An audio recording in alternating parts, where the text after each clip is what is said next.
히브리서 11장 29절 우리 다 같이 한 목소리로 봉독하겠습니다. 믿음으로 그들은 홍해를 육지같이 건넜으나 애굽 사람들은 이것을 시험하다가 빠져 죽었으며. 아멘. 한 번 더 읽겠습니다. 같이 읽습니다. 믿음으로 그들은 홍해를 육지같이 건넜으나 애굽 사람들은 이것을 시험하다가 빠져 죽었으며. 아멘. 네, 아멘. 이 짤막한 한 구절 속에는 믿음의 능력이 무엇인지를 보여줄 뿐만 아니라 불신의 처참한 결과가 무엇인지를 또한 보여주고 있습니다. 믿음으로 그들은 홍해를 건넜지만 불신하는 자는 그 홍해에서 죽고 말았습니다. 같은 홍해를 건넜지만 한 민족은 구원을 얻고 한 민족은 죽임을 당합니다. 바로 그 차이는 믿음에 있습니다.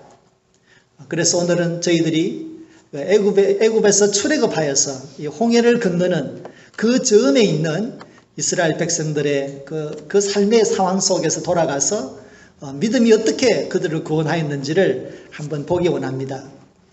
여러분들이 사시면서 혹은 지금까지 지내시거나 혹은 지금이나 혹시 지금 여러분들이 어떤 문제의 문을 두드리는데 열리지 않는 문이 있습니까? 건강의 문일 수도 있고 경제적인 문일 수도 있고 자녀 가정의 문제일 수도 있습니다. 어쨌든 우리는 살면서 많은 종류의 문제들을 만납니다. 그 문제들이 클 경우에는 정말 홍해처럼 우리 힘으로는 건널 수 없는 그런 큰 강처럼 보이기도 합니다. 그러나 어떨 때는 남들이 보기에는 정말 홍해처럼 큰 강인데 나에게는 담대함이 생겨서 그거 그냥 시냇물 건너뛰듯이 쉽게 넘어갈 때도 있습니다.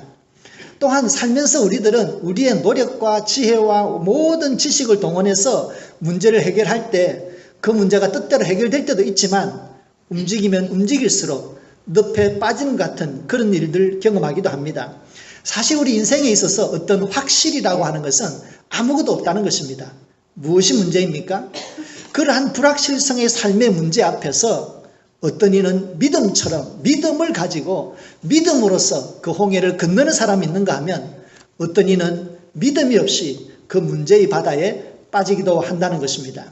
그러면 여러분, 우리는 오늘 이 말씀을 통해서 우리들이 우리의 삶의 큰 홍해라고 하는 문제 앞에서 어떻게 믿음이 주는 그 능력을 가지고서 이 홍해를 건너갈 것인지를 한번 돌아보고자 합니다. 출애굽의 사건은 역사적인 사실입니다. 지금부터 3500년 전에 있었던 역사적인 사건입니다. 하나님께서 모세라고 하는 한 지도자를 선택하여서 애굽에서 400년 동안이나 노예 생활하는 사람들을 구원해 내었습니다. 그렇게 출애굽의 마지막 날 밤에는 하나님께서 그들에게 특별한 어떤 의식을 치르도록 하였습니다. 바로 그것이 유월절의 의식이었습니다. 그들은 집집마다 모여서 문을 꼭 닫아야 했습니다. 문을 닫고 어린 양을 잡아서 그 양의 피를 집에 들어오는 메인 문의 좌우에 피를 발라서 표시를 해둡니다. 그리고 그들은 그 안에 갇혀 그 방문을 꼭 닫고서 그 방 안에서 집 안에서 그 양고기를 다 구워 먹고 또 썬나물도 먹고 그리고 발효되지 않은 빵을 구워서 밤새도록 그것을 다 먹어야만 했습니다. 그리고 아침이 될 때까지 누구도 이 집 문 밖을 나가서는 안 됩니다. 그날 밤에 하나님은 죽음의 천사를 애굽에 보내었습니다. 애굽의 모든 집에 있는 모든 집의 문들을 다 보게 하시고 거기에 피로써 마크가 되어 있지 않은 그 집은 들어가서 그 집에서 처음 난 장자를 죽일 뿐만 아니라 심지어는 처음 난 짐승의 새끼까지도 다 죽이는 죽음의 심판이 있었습니다. 그리고 그 다음날 애굽이 발칵 뒤집혔습니다. 모두들 집집마다 죽음을 안고서 그들은 오열하면서 슬픔 가운데 빠졌습니다. 그래서 그들은 더 이상 이 유대인들, 노예 민족을 가두어 둘 수 없었습니다. 그래서 노예 민족을 나가도록 하였습니다. 그래서 하나님은 모세를 통해서 이 탈출을 드디어 시작해가지고 하나님께서 탈출 경로를 일러주십니다. 그게 그 경로가 뭐냐 그러면은 믹돌 사이를 통해서 홍해 앞까지 가라고 했습니다. 근데 여기서 14장에 출애굽기 14장을 보시게 되면 이 믹돌이라고 하는 그 지형으로 가라고 말씀하시는데요. 믹돌이라고 하는 것은 바로 양쪽에 있는 굉장히 그 높은 이 계곡을 이야기합니다. 그 계곡 사이의 지형입니다. 그래서 당시에 애굽은 이곳을 아주 그냥 방어선으로 생각하고 그 높은 절벽 위에 군사적인 시설을 마련해 놓고 그 사이에 지나가는 사람들을 다 이렇게 공격하도록 해놓은 하나의 요새화된 지역입니다. 양쪽으로는 높은 절벽이 있습니다. 그리고 앞에는 홍해가 있습니다. 그 홍해로 하나님께서 이스라엘 백성들을 인도한 것이죠.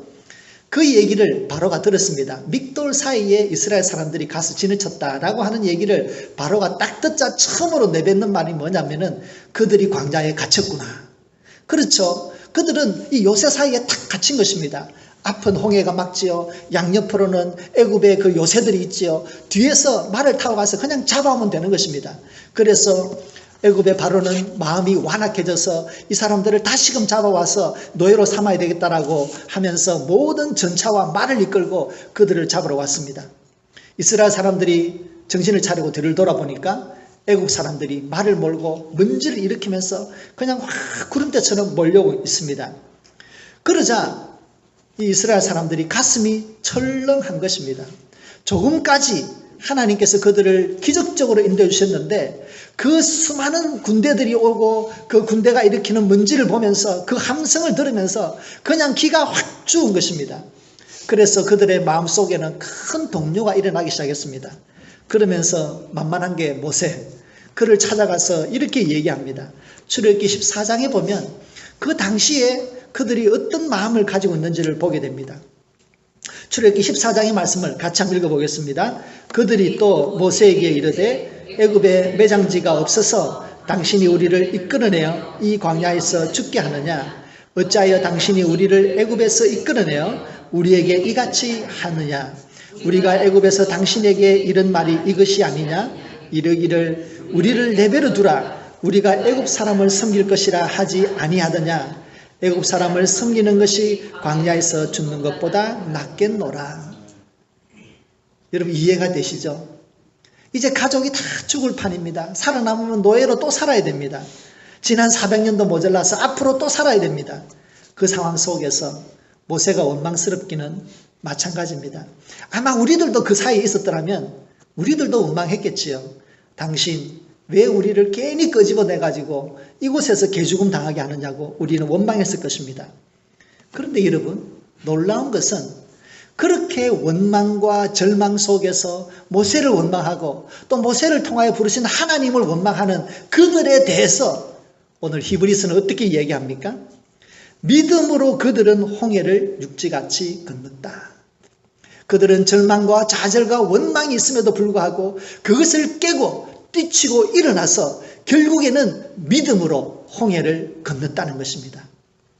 자, 여러분 보십시오. 그 절망, 죽음의 그림자가 다가오는, 아니죠. 이제는 죽음의 그림자가 아니라 정말 죽음의 살인자들이 다가오는 그 앞에서 절망하고 외치고 정신이 막 다 팔려버린 그들이 이제는 믿음으로 홍해를 건넜다는 것입니다.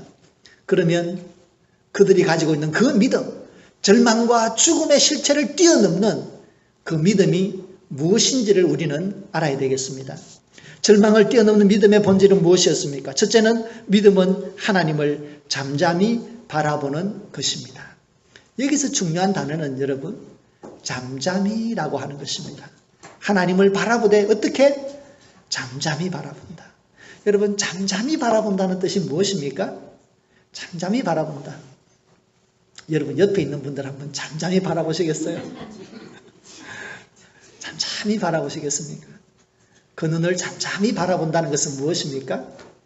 우리가 하는 일을 잠시 멈추고 많은 마음의 생각들을 잠시 멈추고 하나님에 집중하고 그분에게 우리의 모든 관심과 긴장을 해서 하나님을 바라보는, 오직 하나님만 바라보는 시간입니다.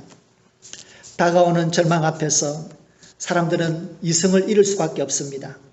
그러나 그 중에서 똑똑한 사람이 있다면 자기의 모든 이성과 경험과 지식을 동원해서 아는 사람들의 조언을 구하면서 그 어려운 문제를 해결하려고 노력을 합니다. 최선을 다합니다. 그래서 때로는 그 상황을 벗어나고 멋지게 해결할 수 있습니다. 그러나 여러분, 우리가 흔히 아는 것처럼 인생을 오래 사신 분들 말하잖아요. 세상이 그렇게 녹록지 않다. 정말 아무리 노력을 해도 그 노력이 무용지물이 되고 오히려 그냥 가만히 있을 걸, 가만히 있으면 좀 더 나을 걸 이라고 하는 생각을 할 때도 있습니다. 오히려 가만히 있었더라면 하는 후회도 저희들이 많이 하게 됩니다. 이스라엘 사람들은 원망하고 부르짖고 우왕좌왕하고 있었을 때에 하나님은 모세를 통하여 이렇게 말씀하십니다. 출애굽기 14장 13절의 말씀을 같이 읽겠습니다. 모세가 백성에게 이르되 너희는 두려워하지 말고 가만히 있어서 여호와께서 오늘 너희를 위하여 행하시는 구원을 보라. 가만히 있어서 여호와의 구원을 보라. 하나님을 잠잠히 바라보는 것입니다. 달려오는 이스라엘 애국 군대의 그것을 보고 마음이 녹아내린 이스라엘 백성들은 하나님 앞에서 잠잠히 있을 필요가 있습니다. 지금도 달려가는 구름대 앞에서 그가 잠잠히 있으면 눈에 보이는 것이 하나 두 개 나타나기 시작합니다. 우선 그들이 뒤를 돌아보면 그들을 죽이기 위해서 달려오는 애국 군대가 있습니다. 그리고 좌우를 보면 그들이 넘을 수 없는 요새와 절벽이 기다리고 있습니다. 그들의 앞을 보면 홍해 바다가 우리를 건널 수 없게 가로막고 있습니다. 모든 것이 절망적인 상황입니다. 그런데 가만히 있으면 그 중에 두 가지가 눈에 보이기 시작합니다. 첫째는 하나님의 구름기둥이고 하나님의 불기둥입니다. 구름기둥과 불기둥은 하나님의 임재와 하나님의 인도를 상징하고 있습니다. 그들이 정말 여기서 우리는 죽는구나. 이것은 정말 이게 피의 자리가 되겠구나. 라고 하는 바로 그 자리에 이미 하나님은 구름기둥과 불기둥으로 그 가운데 계셨습니다. 그들이 잠잠하기만 하다면 구름기둥과 불기둥을 통해서 하나님의 임재를 바라볼 수 있고 그들이 잠잠하기만 하다면 홍해 바닥에 감추어진 하나님의 구원의 새로운 방법을 보게 될 것입니다. 우리가 세상을 살면서 어려운 문제를 만날 때 우리가 잠잠하기만 하다면 하나님이 감춰 놓은 새로운 길들을 열어나가게 됩니다. 그러면 우리가 여기서 한 가지 생각할 것이 있습니다. 그러면 하나님을 바라보되 잠잠히 바라본다는 게 도대체 뭐냐라는 것입니다. 첫 번째는 우리는 고백의 기도를 들 수 있습니다. 고백의 기도는 하나님을 잠잠히 바라보는 첫 번째 방법입니다. 여러분, 아이들이 자라면서 엄마 아빠에게 여러 가지 이야기를 합니다. 나이가 들어도 얘기하면 참 관계가 좋은 관계이지요. 딸이 엄마에게 학교에서 있었던 일, 직장에서 있었던 일 하나하나 시시콜콜 이야기합니다. 그렇게 얘기할 때 엄마와 아이는 마음의 깊은 교감을 가지고 있습니다. 어떤 해답을 주지 않아도 어떤 무슨 새로운 결론을 내지 않아도 그 대화 속에서 이미 엄마와 딸은 하나의 마음, 아빠와 아들은 하나의 마음입니다. 우리가 기도를 통해서 고백의 기도를 드립니다. 그것은 우리가 지금 가지고 있는 삶의 문제들, 어려운 문제들, 답답한 것들, 그것을 하나하나 조근조근 하나님 앞에 고백하는 것입니다. 그것은 우리를 괴롭히는 사람을 일러 바치는 것일 수도 있습니다. 문제가 해결되지 않아서 하나님 앞에 투덜대는 것일 수도 있습니다. 그저 우리 옛날 어르신들처럼 주여 아시지요, 주여 아시지요, 그저 한마디를 되뇌우는 마치 한숨과도 같은 기도일 수 있습니다. 그러나 우리들이 우리의 삶의 문제를 하나하나 하나님 앞에 하나하나 얘기하다 보면 우리의 마음은 하나님 앞에 열려지게 되고 우리의 눈에는 새로운 하나님께서 준비하신 새로운 길들이 보여지기 시작합니다. 그리고 또 놀라운 것은 우리의 기도가 주는 기도 자체가 가지고 있는 능력입니다. 우리가 문제를 하나하나 하나님에게 구하면 그 문제는 이제부터 나만의 문제가 아니라 하나님과 나의 공통의 문제입니다. 내가 해결해야 되는 문제가 아니라 나와 하나님이 함께 해결하는 문제가 됩니다. 우리가 기도할 때 예수 그리스도의 이름으로 이 기도를 마무리할 때에 이제부터 내가 가지고 있던 그 문제는 나의 문제가 아니라 나와 예수의 문제입니다. 그러므로 기도라고 하는 것은 이처럼 우리의 삶 가운데 하나님을 초대하고 예수 그리스도의 인도를 초대하는 놀라운 능력과 영적인 축복이 있는 것입니다. 우리가 하나님을 잠잠히 바라본다는 것은 삶의 문제 앞에서 그 문제를 하나님에게 고백하는 기도인 것입니다. 성도 여러분, 혹시나 여러분들에게 삶의 홍해와 같이 건널 수 없는 큰 문제가 있습니까? 아니면 앞으로 우리가 어쩌면 그 문제를 만나게 될지도 모르겠습니다. 그때 여러분, 우리는 기억합시다. 잠잠히 하나님을 바라보는 것입니다. 하나하나 하나님에게 고백하는 것입니다. 우리의 고백의 기도를 통하여 하나님께서 우리의 삶의 주인으로 다시금 우뚝 서는 은혜를 경험하시기를 주님의 이름으로 축원드립니다. 두 번째로 우리가 하나님을 잠잠히 바라본다라고 하는 것은 성경 속의 하나님을 생각하는 것입니다. 하나님을 묵상하는 것입니다. 이것은 우리 기독교가 가지고 있는 오랫동안의 묵상의 또 경건 훈련의 방법입니다. 경건의 훈련을 할 때는 보통은 성경 속에 내가 읽었던 한 장면을 마음속에 떠올립니다. 예를 들어서 우리는 아브라함의 하나님을 한번 기억해 봅시다. 여러분이 생각하는 아브라함의 하나님은 어떤 모습이 가장 마음속에 떠오릅니까? 저의 경우에 있어서는 하나님이 아브라함에게 그의 아들 이삭을 바치라고 합니다. 그런데 하나님은 참 아브라함의 속을 헤집어 놓습니다. 너의 맏아들, 그 독자를 바쳐라고 그렇게 콕콕 집어서 말씀하셨습니다. 그리고 아브라함은 자기의 아들을 눕히고 칼을 빼어듭니다. 그 장면에 있어서 우리가 만나는 하나님은 어떤 하나님입니까? 정말로 잔인한 하나님, 피도 눈물도 없는 하나님. 그러나 그 이면에 그렇게 보이지만 그러나 그 이면에 하나님께서 모든 인류를 구원하시고자 하는 예수 그리스도를 통한 새로운 구원의 길을 열어나가시는 하나님의 놀라운 복음의 메시지가 거기에 숨겨져 있습니다. 아브라함의 순종을 통하여 예수 그리스도 그분의 보혈로 인하여 모든 사람의 구원을 얻게 하시는 하나님의 놀라운 복음의 비밀이 숨겨져 있는 것입니다. 그래서 여러분, 우리가 예수님을 이야기할 때 어떻게 얘기합니까? 아브라함과 다윗의 자손 예수 그리스도의 계보이다 라고 얘기합니다. 이미 예수님의 블러드 속에는 그런 순종, 대속의 죽음이 있었던 것입니다. 그처럼 우리는 그 장면을 마음속으로 생각을 합니다. 그리고 그것을 묵상하고 나의 삶과 대비합니다. 그렇게 해서 우리 기독교는 오랫동안 하나님을 묵상하는 것들을 훈련해 왔고 경건을 쌓는 방법으로 그렇게 생각해 왔었습니다. 그래서 우리는 성경 속에 있는 하나님 혹은 성경 속에서 만났던 예수님, 그 예수님을 마음속으로 떠올리고 그분을 생각하고 또 그분을 바라보면서 그 하나님을 바라보고 예수님을 바라보면서 우리는 그 말씀 속에 성경의 사건 속에 머물게 됩니다. 그렇게 하면 성령 하나님의 역사가 시작됩니다. 성령 하나님의 역사가 무엇입니까? 우리에게 예수님께서 가르치신 모든 말씀을 생각나게 하고 기억하게 하는 사건입니다.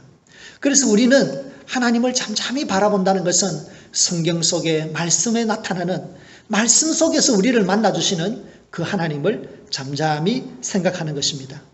여러분들, 우리의 마음에는 마치 그릇과도 같습니다. 여기에 하나님으로 가득 채우면, 하나님에 대한 믿음으로 가득 채우면, 하나님에 대한 묵상으로 가득 채우면 나머지 문제는 점점 줄어들게 되어 있습니다. 예수님을 묵상하는 시간이 많이 가득 차게 되면 나머지 세상 속에서 염려하는 것들, 갈등하는 것들, 마음이 불편한 것들은 줄어들게 되어 있습니다.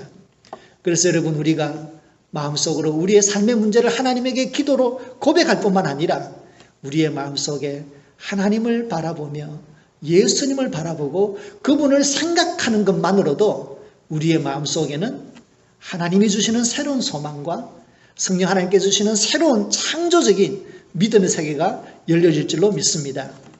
여러분, 하나님을 잠잠히 바라보시기를 주님의 이름으로 축원드립니다. 마지막으로 절망 속에서도 그들은 믿음으로 홍해를 건넜습니다. 그 믿음의 본질은 무엇입니까? 두 번째는 믿음은 결단하고 행동하는 것입니다. 홍해 앞에 두 그룹이 있습니다. 한 그룹은 믿음으로 결단하고 홍해를 향하여 들어갔던 사람입니다. 한 그룹은 설마 어떻게 될까 시험적으로 그곳을 들어가 본 것입니다. 오직 믿음으로 홍해에 발을 디딘 사람만이 하나님의 구원을 경험하게 됩니다. 홍해 앞에서 절망하지 않고 포기하지 아니하고 나를 위하여 싸워주시는 그 하나님을 믿고 홍해를 향하여 박차고 일어나서 발을 내딛는 것은 누구의 몫입니까? 온전히 그들 자신의 몫입니다. 우리의 삶 속에서 절망이 있고 아주 좌절이 있습니다. 그리고 동시에 우리는 말씀 가운데서 우리 앞에 계시는 하나님, 목자 되신 예수 그리스도가 계십니다. 그 중에 우리가 누구를 바라보며 누구를 따라가야 할지는 바로 우리 자신의 몫입니다. 그때의 믿음은 무엇입니까? 하나님의 것을, 예수님의 것을 바라보고 결단하고 행동하는 것입니다. 절망 속에서도 새로운 가난을 향하여 발을 내딛는 그러한 믿음의 결단인 것입니다. 우리는 살면서 경험적으로 아는 것들이 있습니다. 그 중에 하나가 이것입니다. 사람은 안 바뀌어. 동의하십니까? 사람은 안 바뀌어. 정말 그런 것도 같습니다. 그러나 예수님은 무엇을 얘기합니까? 누구든지 그리스도 안에 있으면 새로운 피조물이라. 이전 것은 지나갔으니 보라, 새 것이 되었도다. 사람은 안 바뀌어 라고 하는 한 사람에 대한 깊은 절망감 속에서 우리는 믿음의 사람으로서 무엇을 선택해야 할지는 우리 자신의 온전한 몫입니다. 필리핀이 지금 아주 넘치도록 많은 죄수들을 잡아놓고서 아주 사람들이 감옥에 있는 자체가 정말 지옥 같다고 합니다. 여러분이 아시는 것처럼 두테르테라고 하는 한 사람이 마약과 관련되어 있으면 잡아갈 뿐만 아니라 체포해서 교도소에 넣을 뿐만 아니라 그냥 조금이라도 반항하는 티가 나면 여지없이 현장에서 총으로 쏘아서 사람을 죽이는 정말로 경찰 국가가 되고 말았습니다. 어떤 이들은 필리핀의 문제를 해결하기 위해서는 그래야 된다라고 하는 사람도 있고 극심한 인권의 침해다라고 하는 사람들도 있습니다. 그런데 그것은 이제 정치인들이 전문가들이 판단할 노릇이지만 제가 말씀드리고 싶은 것은 제가 읽은 한 선교사님의 이야기입니다. 그분이 필리핀은 옛날부터 굉장히 이제 아주 교도소가 안 좋기로 유명했다 그래요. 그래서 이분이 교도소에 특별히 이제 사형수들만 모아놓은 교도소를 가서 선교를 하게 되었답니다. 그런데 놀라운 것은 그 법 체계가 허술하다 보니까 충분히 변호를 못 받다 보니까 웬만한 사람이 그냥 살인자로 걸면 살인자가 된대요. 그런 아주 이제 그 법 체계가 허술한 나라에서 이제 있다 보니까 정말 불쌍한 사람, 돈 없는 사람, 가난한 사람들이 정말 억울하게 와 있는 사람이 많다는 거예요. 그곳에서 복음을 전하는데, 그 실질적으로 이제 가난한 살인자들도 많았겠죠. 근데 그 놀라운 것은 거기에 있는 사람 반 이상이 예수님을 믿고 정말 하나님을 믿는 그 소망, 나는 지금 죽어도 천국에 간다라고 하는 그 정말 천사와 같은 그 얼굴을 하면서 형장으로 들어가는 그것을 자기가 수도 없이 보았다는 거예요. 그래서 자기가 보기로는 정말로 사람은 변하지 않는다라고 하는 것이 너무나 틀렸다. 복음은 사람을 바꿔놓는다 라고 하는 것을 뼈저리게 느꼈다는 거예요. 여러분, 이것은 한 예에 불과합니다. 우리가 경험적으로 인간의 지식으로 이성으로 우리가 판단하는 이것은 안 돼, 이것은 돼 라고 하는 나름대로의 것이 있습니다. 그러나 믿음은 무엇입니까? 하나님의 것을 선택하고 하나님의 것을 바라보고 결단하고 행동하는 것입니다. 여러분, 우리 삶 속에서 우리가 기대하는 것이 맞지 않는 것들이 참 많이 있습니다. 가정의 문제, 자녀의 문제, 직장의 문제들, 어쩌면 또 교회의 문제일 수도 있습니다. 참 이것은 안 돼 라고 할 수도 있습니다.